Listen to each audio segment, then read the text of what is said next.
Na verdade, essa colocação é correta, né? Porque do que a gente percebe quando você vai em alguns... Eu há muito tempo que não frequento centros de Umbanda. Aliás, centros espíritas, mesa branca, considerado mesa branca ou kardecista, eu desconheço como é que é o funcionamento. Mas Umbanda eu conheço, né? Umbanda eu conheço. O que você nota é que mesmo dentro da própria Umbanda atual existe um certo dogmatismo. Então, mesmo as entidades, os seres que se fazem presentes em terreiros de Umbanda, mesmo eles tendo aquela disposição em serem mais abertos, né? Porque você não vai falar com Exu, falar Senhor Exu, né?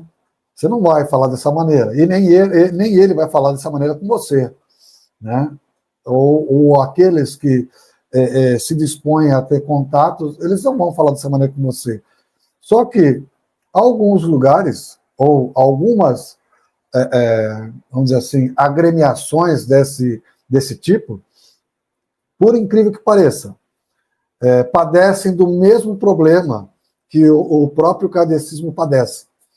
Ou seja, a questão de, como eu falei, dogmatismo, a questão de se não é isso, não está certo, se não é assim, não é correto, se não é dessa maneira, não pertence ao nosso meio, entendeu? Então, cara, essa contaminação a que o Rogério se refere é porque talvez em outros tempos as coisas não eram assim tão direcionadas para isso ou para aquilo. Porque os escravos que vieram da África e trouxeram a raiz, os fundamentos da sua crença e da sua propagação de fé, eles não vieram com livrinhos na mão dizendo, olha, aqui está escrito que era assim. Eles não vieram dessa maneira. Eles vieram com o conhecimento básico, o conhecimento raiz deles. E aquilo que foi implementado posteriormente é o que caracteriza o quê? Justamente essa aversão à manifestação pura daquilo que deveria ser a manifestação desses seres. Porque eles não vê, eles tinham... você vê o seguinte, alguém que conhece um pouco do candomblé ou de algumas dessas agremiações, eu chamo agremiações para não chamar de religiões, tá? Mas o mesmo, o sentido seria o mesmo. Você vai ver a roupagem de um orixá, por exemplo, que são aqueles que vêm com o rosto coberto, toda aquela roupagem pesada, isso custa os olhos da cara. Isso custa os olhos da cara. Cada uma dessas roupagens custa os olhos da cara. Uma amiga acabou de raspar a cabeça há pouco tempo na Umbanda, e toda a ritualística, tudo aquilo que eles utilizaram, ela gastou mais de 30 mil reais. Tá? Ela gastou mais de 30 mil reais. Isso porque o marido dela também fez. Ele fez um ano antes e ela fez um ano depois. A filha dela também fez. A filha mais velha dela. Agora, vocês imaginam quanto que se gasta para fazer algo desse sentido. Então, peraí. Quer dizer que os africanos, os nossos antepassados africanos, quando vieram da África, trouxeram a sua cultura, eles faziam esses rituais e eles pagavam para ter aquela roupagem? É isso que a gente está entendendo? Não. Eles não pagavam para ter essa roupagem. Eles utilizavam aquilo que eles tinham. Isso foi criado, essa nova conformação e configuração foi criado aqui, Nós, seres humanos, que praticamos esses mesmos rituais atualmente, nós é que criamos isso, criamos livrinhos com um monte de diretrizes, de regras. Se você não fizer isso, o seu santo não vem, o seu santo não baixa, o seu santo não isso, o seu santo não aquilo, você vai ter problema disso, você vai ter problema daquilo. Ou eu estou falando alguma bobagem? É o que eu vejo, pelo menos é o que eu vejo. Tá? Você vai num centro raiz, num centro onde o terreiro ainda é de terra batida, tá? E que você não usa aquele monte de roupagem, as criaturas também descem da mesma forma, incorporam da mesma maneira, dão o seu recado da mesma maneira, e não precisa de roupagem. Não precisa ter um monte de enfeite, um monte de coisas que custam pra caramba para você poder executar. Cara, você tem razão perfeita. E o preconceito está calcado, embasado no desconhecimento, na ignorância. Nós, de uma maneira geral, e eu me considero ignorante nesse sentido. Tá? Eu só faço a leitura daquilo que eu entendo e daquilo que eu vejo. Tá? Se eu for me aprofundar mais ainda em algumas coisas, nós vamos ver que a coisa é muito mais complicada. É muito mais complicada.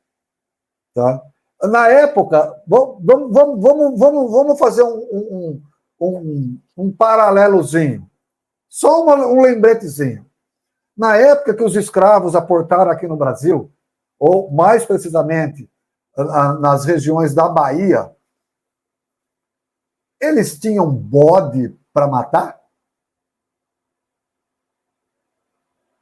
Eles tinham bode para matar? Aonde que eles compravam bode para matar?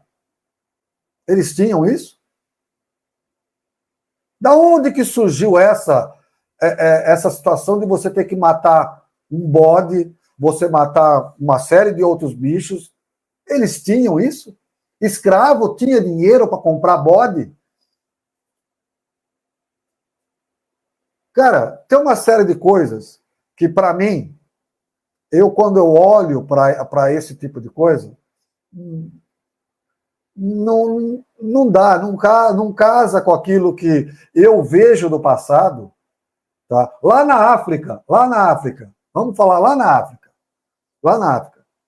eles tinham bode, ou eles precisavam caçar um gnu, precisavam caçar um elefante, precisavam caçar um leão, era isso que eles matavam?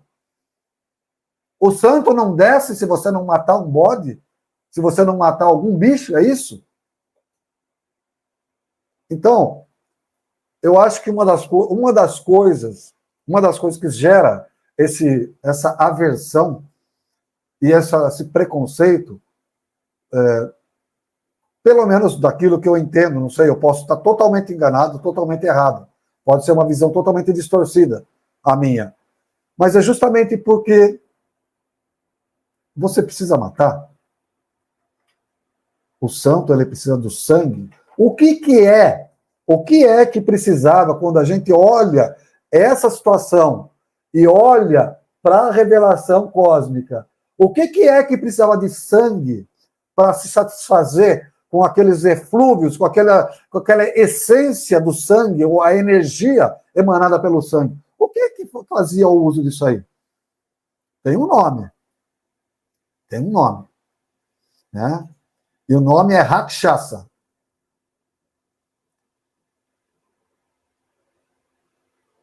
Adilson, você está dizendo que isso aí é demo Rakshasa? Eu não estou dizendo nada. Eu só estou levantando aqui possibilidades e aquilo que a gente tem estudado e tem ouvido nos últimos tempos. Nessa palestrinha que eu ainda não consegui terminar a transcrição dela, o 8º dia da criação, é uma das que o Papito fala a respeito da criação dos Rakshasas e o porquê esses Rakshasas foram criados. Mas isso tem fundamento? Vão lá, assistam a palestra, façam talvez aquilo que eu estou fazendo, que é transcrever. Olhem nas linhas e nas entrelinhas daquilo que vocês vão escrever, para ver se tem ou não fundamento. E aí façam uma correlação com aquilo que a gente tinha, ou que a gente tem ainda hoje em alguns recantos da África, que são essas manifestações desses seres. Tá? Inclusive, teve uma época que circulou bastante no nosso grupo, no grupo da turma do IEA, né? Aqui não, no Estagiários do Caos ainda não, mas aquelas criaturas que supostamente é uma estrutura feita de como se fosse de capim ou de mato, em que supostamente não tem ninguém ali dentro, e de repente aquela estrutura se levanta e começa a girar, numa velocidade absurda, que qualquer um de nós que, mesmo não sofrendo de labirintite, rodar daquele jeito lá, eu não me lembro qual é, que é o nome dessa... É um ritual da cultura, ou de várias culturas ali dentro de alguns países africanos. Tá? E, supostamente, algumas dessas criaturas, elas girando assim, vão para cima da água, não afundam, continuam girando e saem da água e continuam rodando no chão, até que chega uma hora que aquilo para e a estrutura se desmonta, eles vão lá, viram a estrutura, não tem nada, supostamente não tem nada ali embaixo. Tá? Então tem muitas coisas que a gente desconhece, tem muitas coisas que a gente não sabe, e nós já criamos uma visão de que aquilo é ruim. Por quê? Porque eu não conheço, é algo que eu só sei botar o joelho no chão e fazer os sinais da cruz e orar e rezar. É isso que eu sei fazer. Né? Então, o que foge disso aí para mim é o quê? É demoníaco, é coisa assim do tinhoso, algo semelhante.